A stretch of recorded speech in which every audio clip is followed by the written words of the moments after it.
Hi guys! Gawa tayo ng Puto Bumbong. Dalawa ang toppings, overload and traditional. Tara guys, gawa tayo. Madali lang ito. Kailangan natin ng margarine, glutinous rice flour, ube flavor, at water. Kailangan din natin ng mga dahon ng saging. Hindi pa ito napainitan. Ipapakita ko sa inyo paano ito ginagawa. Itapat nyo lang ang dahon ng saging sa apoy. Iikot-ikot hanggang mainitan ang buong dahon. Gamit kayo ng tongs para hindi kayo mapasok.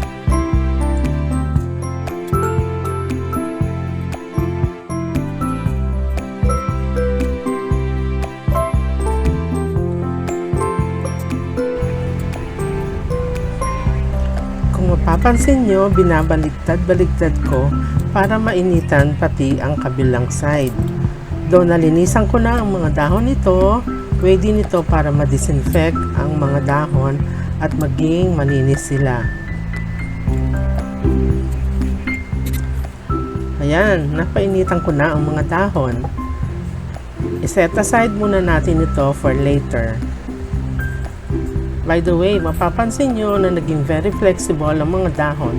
Pwede nyo siyang i-roll, i-fold, o kung ano man ang gusto nyong gawin sa kanya.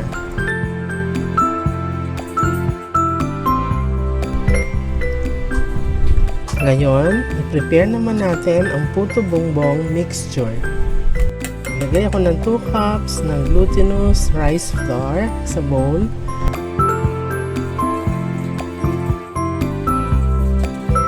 Then half cup ng rice flour. Haluin nyo lang mabuti para mag-blend ang dalawang flour.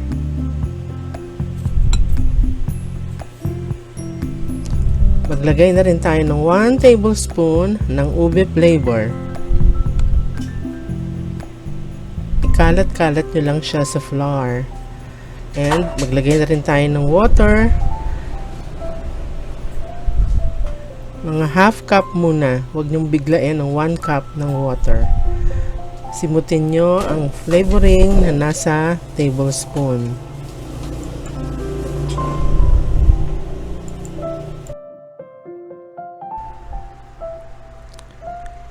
Haluin na natin ang flour mixture. Gagamit ako ng gloves dahil kamay ko ang aking ipanghahalo.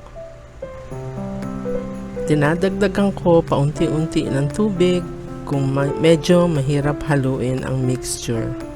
Pero dahan-dahan lang ang pagdagdag ng water.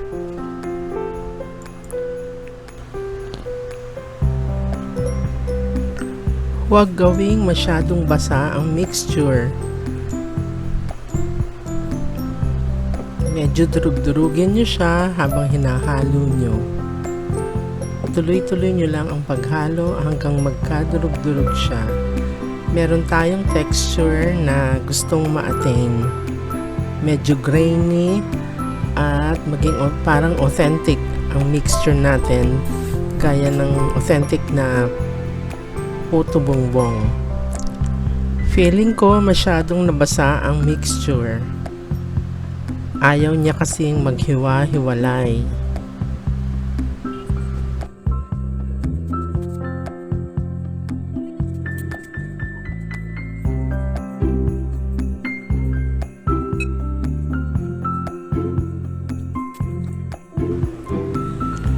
Mamasa-masa pa rin ang mixture. Kaya naisip kong magdagdag ng konting glutinous rice flour. Dahan-dahan lang muna ang pagdagdag ng glutinous rice flour.